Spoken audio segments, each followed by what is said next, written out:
पोरीचा भांडे घासणार नाही. मी तर किचन मध्येच येणार नाही. भांडी घासायचा प्रयत्न मी येणारच नाही. बसा सगळेजण उपाशी. बसा, आय डोंट केअर. नंदनबाई तुम्हाला शेवटचं विचारायला, तुम्ही भांडे घासणार आहे का नाही सांगा. आणि मी पण तुम्हाला शेवटचं फायनल सांगा लागले, मी भांडी घासणार नाही.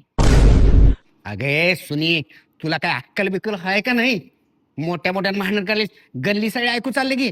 काय ग दिदे, तुझं एवढं मोठे शिक्षण झालं की तुला कळे ना का साध्या भांड्यासाठी तुम्ही एवढं मोठ्या मोठ्यानं ओरडून भांडण करायला? ए दादा, मी अजिबात भांडे घासणार नाही.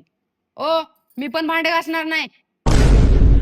चालतंय, ठीक आहे, जाऊ तुम्ही, मी घासतो भांडे.